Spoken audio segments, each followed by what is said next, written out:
महिला आरक्षण सर 35% जो दिया गया है सर, तो क्या वो बिहार की ही महिलाओं के लिए होगा या फिर वो ओपन रहेगा?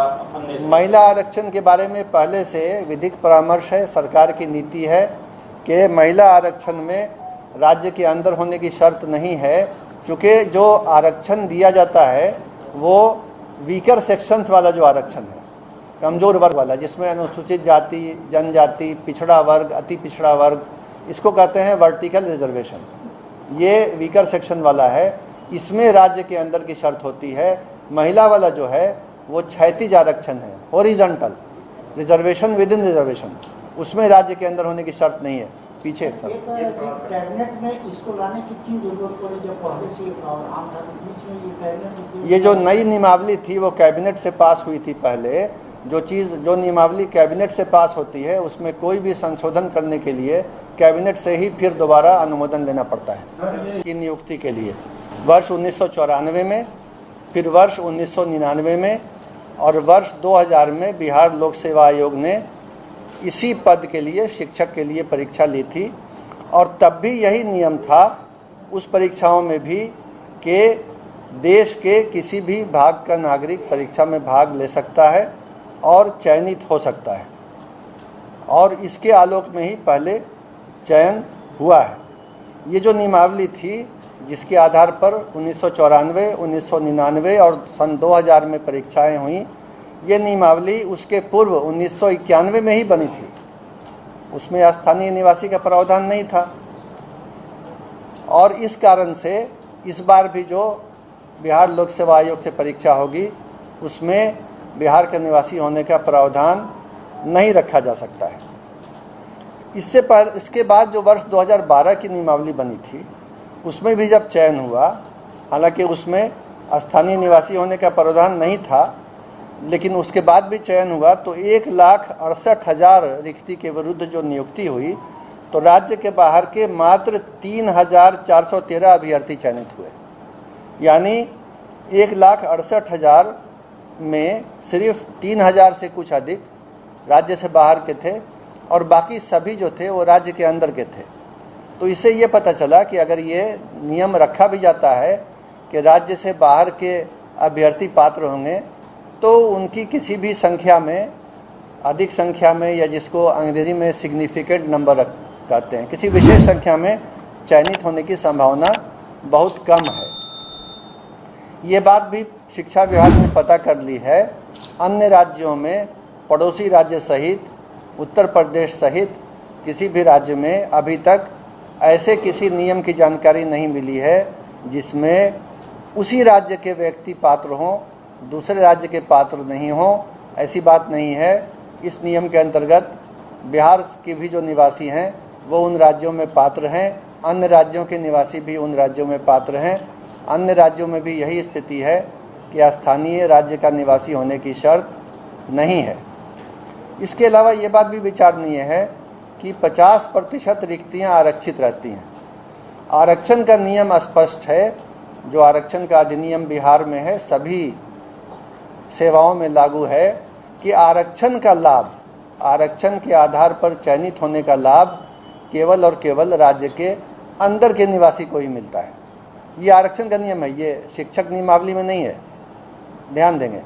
तो ऐसे भी चूंकि आरक्षण में ये नियम है और इस बार भी लागू होगा कि बिहार राज्य के अंदर के जो लोग हैं उन्हीं को आरक्षण का लाभ मिलेगा, तो 50% रिक्तियों पर तो आरक्षण के कारण बिहार के ही लोग चयनित होंगे, और बाकी पर जैसा मैंने बताया, पिछली बार का भी अनुभव है कि बहुत ही नाम मात्र को ही बाहर के लोग चयनित होते हैं। स्थानीय निवासियों को कोई उससे विशेष घाटा या नुकसान नहीं होता है। और अंत में ये बात समझने की है कि जिस तरह हम लोगों ने ओपन किया है कि देश का कोई भी नागरिक यहाँ अप्लाई कर सकता है, यही दूसरे राज्यों में भी है।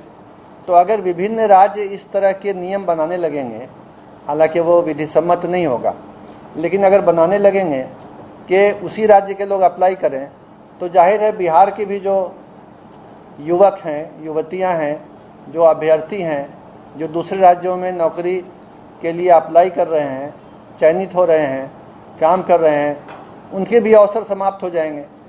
तो इसमें तो बिहार का भी घाटा है। अगर देखा देखी सभी राज्यों ने ये करना शुरू किया तो अवसर कम हो जाएंगे बिहार के अभ्यर्थियों के लिए भी। तो कुल मिला के ये किसी के हित में भी नहीं होगा। और ये सरकार ने सभी विधिक पहलुओं की जांच करके, कानूनी पहलू को समझ के, बहुत सोच विचार करके ये नियम बनाया है कि बिहार राज्य सहित पूरे देश के लोग अप्लाई कर सकते हैं। हालांकि संभावना यही है कि अधिकांश या लगभग सभी बिहार राज्य के ही अभ्यर्थी होंगे और चयनित भी वही होंगे। अगर बाहर के होते हैं तो संभावना है कि बहुत कम संख्या में नाम मात्र को ही चयनित होंगे और उससे बिहार के वासियों के हित पर कोई भी कमी नहीं आएगी, कोई क्षति नहीं होगी। और ऐसे तो आप समझ ही सकते हैं कि बिहार लोक सेवा आयोग के माध्यम से मेरिट के आधार पर अच्छे शिक्षकों का चयन होगा, जिससे राज्य की शिक्षा व्यवस्था पहले से भी और बेहतर हो जाएगी। और इसी परिणाम की ओर राज्य सरकार अग्रसर है और बिहार लोक सेवा आयोग के माध्यम से यह चयन होने जा रहा है। तो इन्हीं बिंदुओं पर स्थिति स्पष्ट करने के लिए मैंने आप सबको बुलाया है और उम्मीद करता हूं कि मैं अपनी बात को आपके सामने स्पष्ट रूप से रखने के लिए सफल रहा हूं। धन्यवाद। इस चीज को सर आप भी मानते हैं कि बिहार में साइंस और मैथ के जो जानकार युवा हैं, चाहे शिक्षक हैं, वो कम है? इस चीज को आप भी मानते हैं? नहीं, ऐसा मैं नहीं मानता। बिहार के हर स्कूल में, हर इंटर कॉलेज में, हर कॉलेज में साइंस और मैथ की पढ़ाई है। बिहार के युवा साइंस और मैथ में राज्य में अग्रणी, देश में अग्रणी हैं।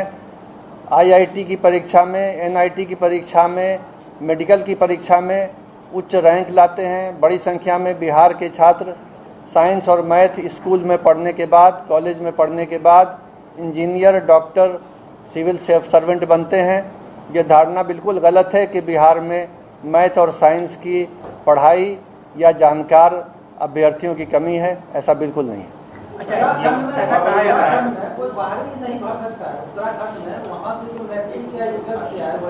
मैंने आपको संविधान के अनुच्छेद 16, आर्टिकल 16 को पढ़ के सुना दिया। मैं दोबारा पढ़ के सुना देता हूँ। राज्य के अधीन किसी नियोजन या पद के संबंध में केवल धर्म, मूलवंश आदि, आगे लिखते हैं, निवास या जन्म स्थान या इनमें से किसी के आधार पर न तो कोई नागरिक अपात्र होगा और न उससे विभेद किया जाएगा। यही आपके इस प्रश्न का उत्तर है। आप भी संविधान का आर्टिकल 16 पढ़ लें। सबको बाकी मौका मिलेगा। इसके पहले ऐसा क्या जरूरत पड़ा था कि बिहारी सिर्फ अप्लाई करेंगे या फिर इसको संशोधन करने की नौबत क्यों? मेरे ख्याल से उस समय ये बिंदु ध्यान में नहीं रहा होगा कि इसमें कुछ कानूनी बाध्यताएं हैं, इस कारण।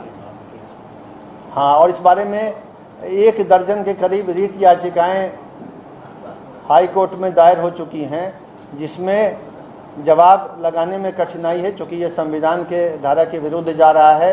इसलिए ये सुधार आवश्यक था। जी, एक चीज पूछा था कि कहा जाता है कि 2012 में जो मतलब भर्ती हुई थी वो ऑफलाइन माध्यम से हुई थी, इसलिए बाहर से कम आवेदक आए, और अभी तो ऑनलाइन हो रही है, इसलिए ज्यादा आवेदक आने। वो तो जब आवेदन आएंगे तब पता चलेगा, उसको पहले से नहीं तय किया जा सकता है।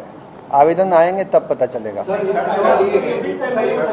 एक सवाल ये है कि आपने अब जो है पूरे भारत के अभ्यर्थियों को मौका दिया है, 12 जुलाई तक आखिरी तारीख है, तो क्या इस तारीख को आप लोग एक्सटेंड करेंगे या फिर यही तारीख रहेगी? ये बिहार लोक सेवा आयोग ने विज्ञापन निकाला है, इस पर बिहार लोक सेवा आयोग ही जवाब दे सकते हैं।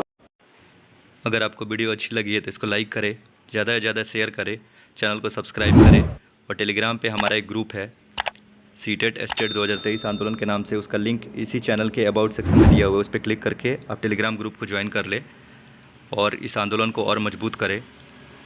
अपना कीमती समय देने के लिए आपका बहुत बहुत धन्यवाद। वीडियो देखने के लिए थैंक यू।